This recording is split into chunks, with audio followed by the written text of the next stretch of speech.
Mendel's experiment में हमने monohybrid cross पढ़ा है और पूरा वीडियो देखने के लिए मैं लिंक डिस्क्रिप्शन में दे दूँगी, सो प्लीज़ आप वहाँ से देख लीजिएगा।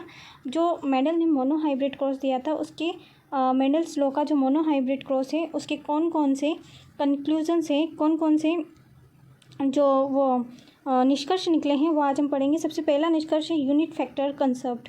तो यूनिट फैक्टर कंसेप्ट क्या है?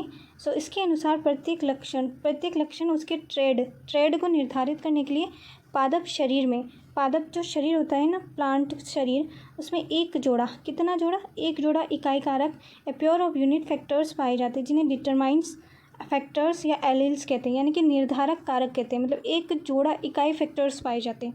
ठीक है, ये है यूनिट फैक्टर कॉन्सेप्ट। एक जोड़ा पाया जाता है, यानी कि कैपिटल टी होगा तो कैपिटल टी, ये एक जोड़ा है। ठीक है, और ये नहीं पाया जाएगा, पूरा आपका एक जोड़ा यूनिट फैक्टर निर्धारक कारक पाए जाते हैं जिसे अपन यूनिट फैक्टर्स कहते हैं। मेंडल के मोनोहाइब्रिड क्रॉस एक्सपेरिमेंट से ये कंक्लूजन निकला है पहला।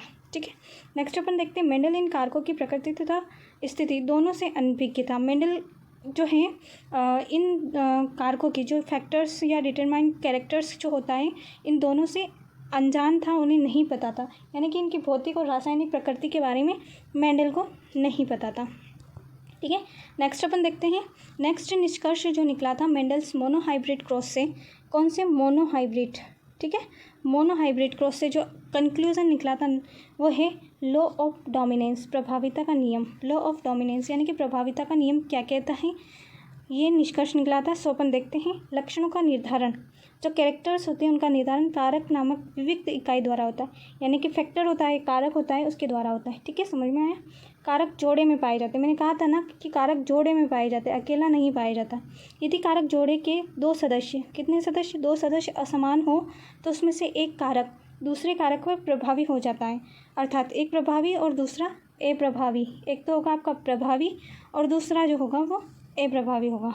ठीक है, यानी कि कारक दो जोड़े में होते। मान लीजिए कैपिटल टी और कैपिटल टी स्मॉल टी, अगर ये दो जोड़े में हो तो कैपिटल टी जो है वो स्मॉल टी पर प्रभावी है, तो ये हो गया आपका कैपिटल टी तो प्रभावी, और स्मॉल टी जो है वो हो गया आपका अप्रभावी।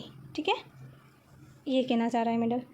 F1 में केवल एक जनक लक्षण प्रकट होना तथा F2 में F1 पीढ़ी जो होती है उसमें केवल एक जनक लक्षण प्रकट होना, यानी कि जो अपनों ने मोनोहाइब्रिड क्रॉस किया था उसमें अपने को सिर्फ और सिर्फ लंबे पौधे प्राप्त हुए थे, इसलिए कह रहे हैं कि F1 में केवल एक जनक लक्षण प्रकट होना तथा F2 में दोनों जनक लक्षणों का प्रकट होना प्रभाविता के नियम से समझ सकते हैं।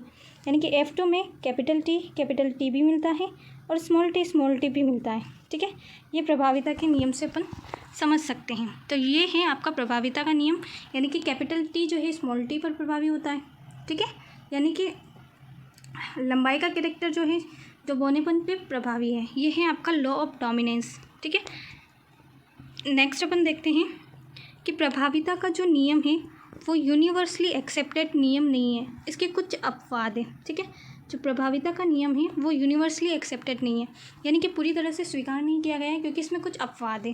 पहला इसका अपवाद है अपूर्ण प्रभाविता, इनकम्प्लीट डोमिनेंस, और दूसरा है सप्रभाविता यानी कि कोडोमिनेंस।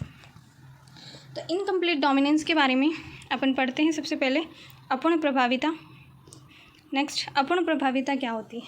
ठीक है, तो अपूर्ण प्रभाविता क्या हो, जब मटर वाले एक्सपेरिमेंट को, ठीक है, जब मटर के जो पी प्लांट्स है ना उसके एक्सपेरिमेंट को आगे दोहराया गया तो अन्य विशेषकों के संदर्भ में दोहराया गया, तो पता चला कि कभी कभार F1 में ऐसा फिनोटाइप आ जाता है जो किसी भी जनक से नहीं मिलता जुलता है। ठीक है, अपूर्ण प्रभावी होता है। ठीक है, और इनके बीच का लगता है। एग्जाम्पल के लिए स्वान पुष्प, एंटीराइनम स्पेंड्रेगन में पुष्प रंग की वंशांगति। ठीक है, स्वान पुष्प, एंटीराइनगन, स्पेंड्रेगन। ठीक है, ये मोस्ट इम्पॉर्टेंट, इससे स्टार लगा लीजिए क्योंकि ये अक्सर एग्ज़ाम में पूछा जाता है, नीट में भी पूछा जाता है और बोर्ड में भी पूछा जाता है। ठीक है, तो अपूर्ण प्रभाविता का एग्जाम्पल है स्वान पुष्प, एंटीराइनम और स्पेंड्रेगन में पुष्प रंग की वंशांगति। ठीक है, सो इसको अपन समझते हैं। तो इसमें क्या बताया गया है कि पेरेंट पुष्प रंग की वंशांगति के लिए अपनों ने गैमेट लिए हैं, कैपिटल आर जो कि पेरेंट है, रेड कलर का है, इसका क्रॉस करवाया अपनों ने वाइट कलर से, स्मॉल आर से। ठीक है, ये पेरेंट है अपने, और इसमें से जो गैमेट्स बनकर आएगा वो स्मॉल आर है और इसमें से जो गैमेट बनेगा वो इसमें से जो गैमेट बनेगा वो कैपिटल आर है रेड कलर का, और इसमें से जो गैमेट बनेगा वो स्मॉल आर है वो वाइट कलर का। ठीक है, इन दोनों के जब संकरण करवाया जाता है तो बीच वाला गैमेट अपूर्ण प्रभावी, ठीक है, पिंक कलर का कॉम्बिनेशन प्राप्त होता है। ठीक है, ये अपूर्ण प्रभाविता का नियम है। ठीक है, यानी कि पिंक कलर अपने को प्राप्त होता है स्वान पुष्प एंटीराइगम। अब इसका सेल्फ पॉलिनेशन आगे करवाया जाता है। सेल्फ पॉलिनेशन करवाने पर क्या बनता है, कैपिटल आर स्मॉल आर का आगे सेल्फ पॉलिनेशन करवाने पर कैपिटल आर स्मॉल आर से कैपिटल आर बनता है। कैपिटल आर और कैपिटल आर से कैपिटल आर रेड कलर का बनता है। कैपिटल आर स्मॉल आर से capital R small R pink colour and small R के कॉम्बिनेशन में capital R small R pink colour का बनता है फ्लावर, और स्मॉल आर के कॉम्बिनेशन में स्मॉल आर वाइट कलर का फ्लावर कॉम्बिनेशंस बनता है। ठीक है, इस अकॉर्डिंग ये एंटीराइनम में जो है ये एंटीराइनम में जो दिखाया गया है ये है आपके अपूर्ण प्रभाविता, यानी कि इसमें जो पिंक कलर जो प्राप्त होता है वो बीच वाला कॉम्बिनेशन होता है। ठीक है, इसलिए प्रभाविता के नियम को यूनिवर्सली एक्सेप्ट नहीं किया गया है। ठीक है, क्योंकि इसमें ये अपवाद होता है। और इसका अगर फिनोटाइप रेशो देखें तो रेड, पिंक और वाइट का रेशो 1:2:1 आता है। और अगर इसका जीनोटाइप देखें तो रेड, पिंक और वाइट का रेशो 1:2:1 आता है। ठीक है, तो ऑल ओवर इसका रेशियो जो है 1:2:1 होता है। जबकि जो अपनों मोनोहाइब्रिड क्रॉस पढ़ा था उसमें आपका फिनोटाइप रेशो 3:1 आया था। ठीक है, और जीनोटाइप रेशो ये वाला आया था। ठीक है, नेक्स्ट अपन देखते हैं कोडोमिनेंस। ये भी प्रभाविता का एक अपवाद ही है। ठीक है, कोडोमिनेंस पूर्ण प्रभाविता का या प्रभाविता के नियम का। ABO blood group. ठीक है, एबीओ ब्लड ग्रुप में क्या होता है कि नॉर्मली हम उन क्रॉसों की बात करते हैं जहाँ F1 पीढ़ी जो होती है दोनों जनक में से किसी एक से मिलती जुलती होती है। ठीक है, F1 पीढ़ी जैसे ये दोनों गैमेट्स हैं, इन दोनों में से किसी एक से मिलती जुलती होती है F1 पीढ़ी। ठीक है, या फिर इनके बीच का कैरेक्टर, यानी कि अपूर्ण प्रभाविता में अपनों ने देखा था कि या फिर इनके बीच का कैरेक्टर अपने को मिलता है। ठीक है, लेकिन कोडोमिनेंस या सप्रभाविता एक ऐसी घटना है जिसमें F1 पीढ़ी दोनों जनकों से मिलती जुलती है। यानी कि सप्रभाविता ऐसी घटना है जिसमें F1 जो पीढ़ी होती है वो इससे भी मिलती है और इससे भी मिलती है, दोनों जनक से मिलती जुलती अपने को प्राप्त होती है। ठीक है, इसका सबसे अच्छा एग्जाम्पल एबीओ ब्लड ग्रुप होता है। ठीक है, एबीओ ब्लड ग्रुप। ठीक है, एबीओ ब्लड ग्रुप होता है। एबीओ रुधिर वर्गों का निर्धारण करने वाली विभिन्न प्रकार की रेड ब्लड सेल्स होती हैं जिसमें आई जीन्स होती है। ठीक है, इसमें आई जीन होती है। लाल रुधिर कोशिका में प्लाज्मा झिल्ली में सतह से बाहर निकले हुए शर्करा पॉलीमर्स पाए जाते हैं, ये तो सबको पता ही है। ठीक है, जिसमें आई जीन होती है, जिन आई के 3 एलील्स होते हैं। आई के जो है 3 एलील्स होते हैं, आई ए, आई बी और आई। ठीक है, एलील आई ए और आई बी कुछ भिन्न प्रकार की शर्करा, ये दोनों जो हैं ये कुछ भिन्न प्रकार की शर्करा का उत्पादन करते हैं, जबकि आई जो है किसी भी प्रकार की शर्करा का उत्पादन नहीं करता है। ठीक है, किसी भी प्रकार की।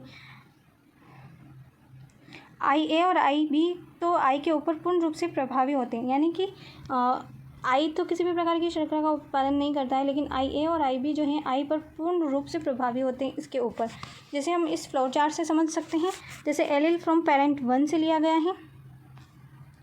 ठीक है, और allele from parents 2। Genotype of the आपका इसका लेंगे आपके जीनोटाइप संतति का है ना, of spring and blood type क्या मिलेगा आपको, उसके बारे में बात करते हैं। जैसे अपनों ने सबसे पहले ये बात तो अपनी कंफर्म है कि आई जीन किसी भी प्रकार की शर्करा का उत्पादन नहीं करती, तो आई ए और आई ए से जो संतति का जीनोटाइप होगा वो आई ए होगा और इसका ब्लड ग्रुप ए होगा। ठीक है, और आई ए और आई बी से संतति का जीनोटाइप आई ए और आई बी, यानी कि अभी कहा था ना कि सप्रभाविता में F1 पीढ़ी में, कौन सी पीढ़ी में, F1 पीढ़ी में दोनों जनक यानी कि आई ए और आई बी दोनों जनक से मिलते जुलते कैरेक्टर्स मिलते हैं, तो ये भी ब्लड ग्रुप बनेगा।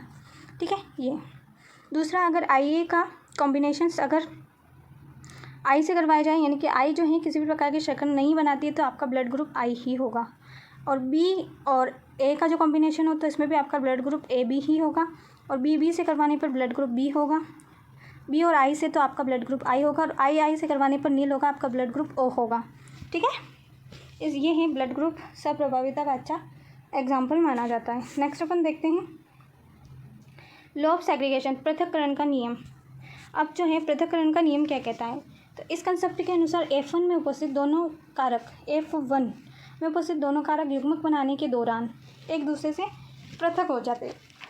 ठीक है, ये कंसेप्ट क्या कहता है कि F1 में उपस्थित दोनों कारक, जैसे कैपिटल टी का कॉम्बिनेशन अपन स्मॉल टी से करवाया था, तो इन दोनों से जो बनेगा कैपिटल टी स्मॉल टी, ये है F1 पीढ़ी। तो F1 में उपस्थित दोनों कारक, तो F1 में ये जो दोनों कारक उपस्थित हैं युग्मक बनने के दौरान, जब गैमेट्स आगे जाके गैमेट्स बनते हैं तो एक दूसरे से पृथक हो जाते हैं, यानी कि कैपिटल टी अलग हो जाएगा और स्मॉल टी अलग हो जाएगा, तथा फीमेल गैमेट या मेल गैमेट्स में रैंडम संयोजन होने से F2 संयोजन में अप्रभावी लक्षण जो है वो पुनः प्रकट हो जाता है। ठीक है, फीमेल और मेल जो गैमेट होते हैं उसमें रैंडम संयोजन होने से F2 पीढ़ी में जो है अप्रभावी कैरेक्टर जो होता है उसका पुनः प्रकटन संभव हो जाता है। समझ में आया? सो नेक्स्ट देखते हैं, इसे युग्मक शुद्धता का कंसेप्ट भी कहते हैं। ठीक है, और ये यूनिवर्सली एक्सेप्टेड है।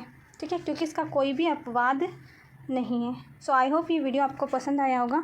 सो लाइक कीजिए हमारे यूट्यूब चैनल स्टडी विद अर्जु को। Thank you.